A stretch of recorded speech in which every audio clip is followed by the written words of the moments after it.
Greetings and welcome to Austin, Texas Gardening. I'm your host, Matthew Watrich, and today we're going to be revisiting the topic of Texas wildflowers.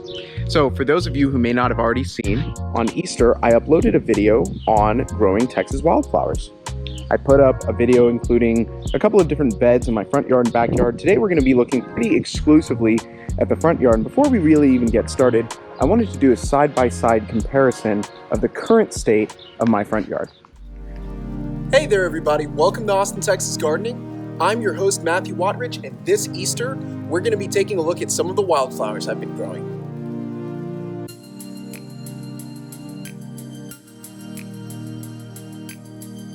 I believe that God created man to live in a perfect garden. Over the past 5 months, I've been growing wildflowers to put on display the beauty of creation. And I think my fruit trees and vegetable garden are better for it. It was really easier than I expected. Let me show you how I did it.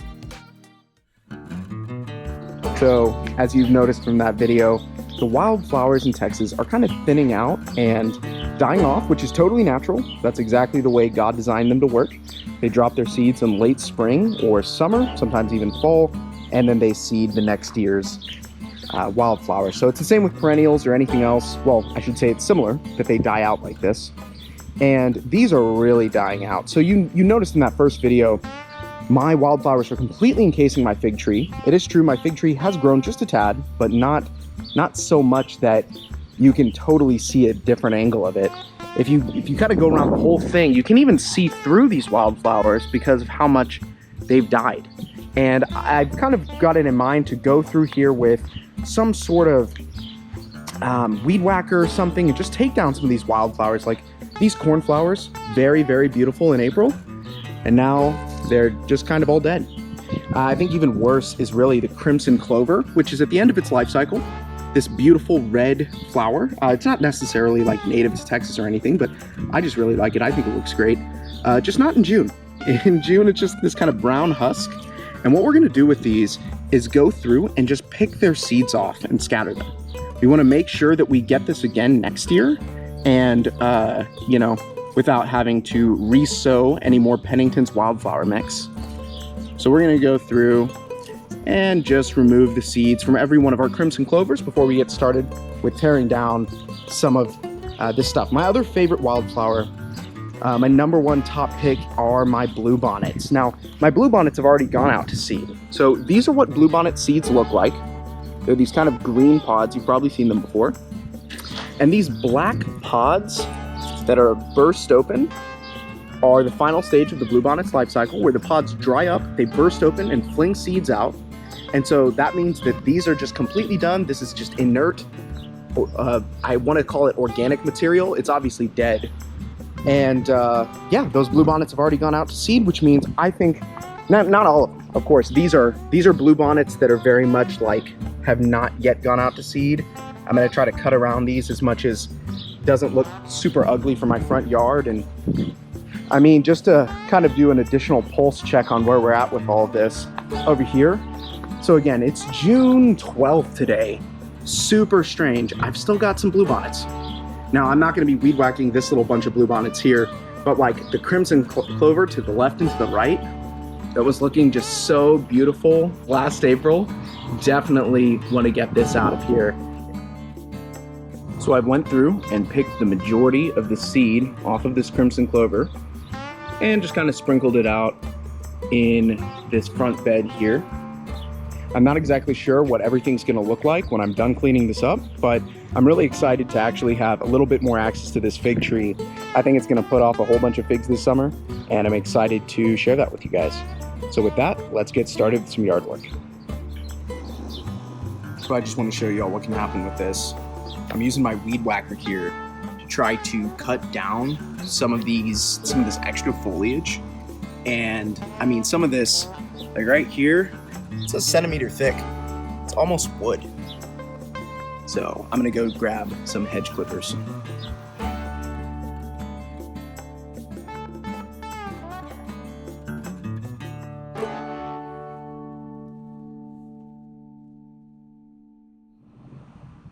It's getting late. And I always underestimate how much even simple yard work can be pretty taxing, especially in June.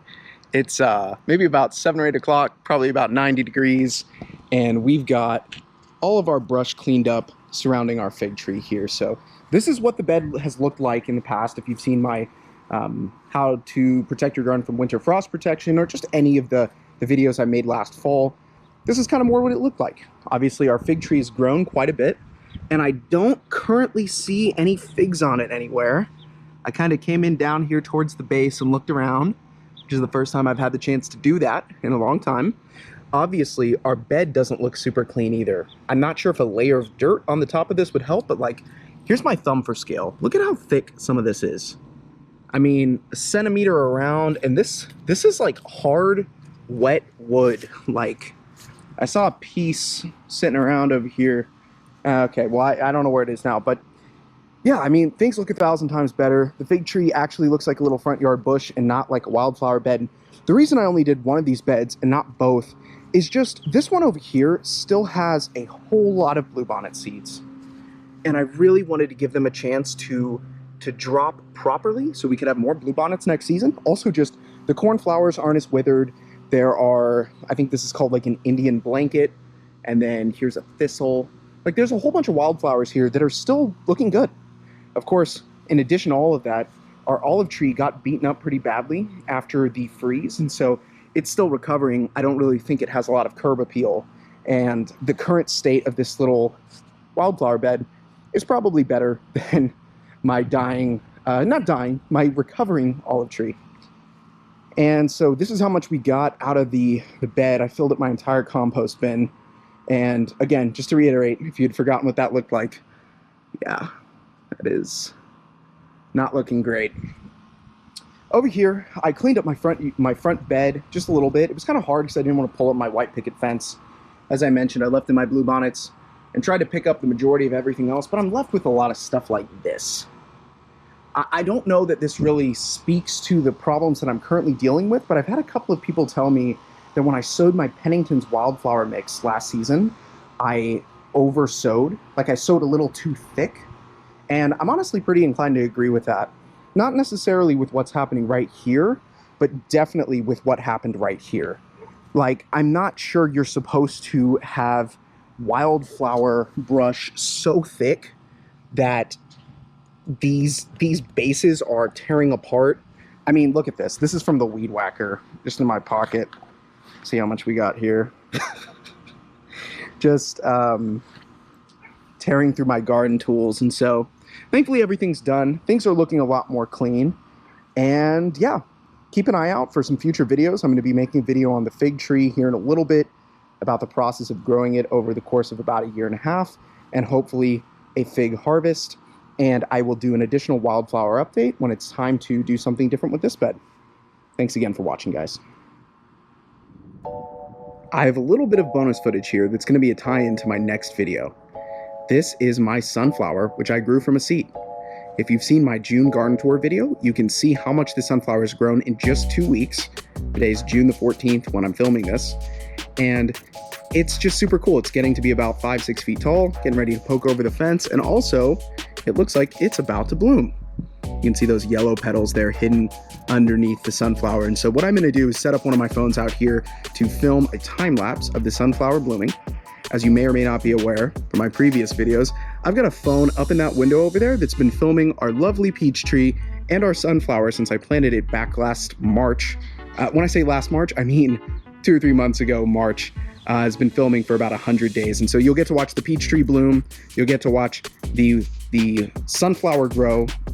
And I think it's just super cool. Some people consider sunflowers weeds. I consider them wildflowers. I think they're lovely, and I love them so much I've decided to do an entire video on sunflowers. There's a whole bunch of sunflowers over by a pond in my neighborhood, and I'm going to walk around and talk about some of the wildflowers over there, as well as discussing how to grow sunflowers in your own backyard.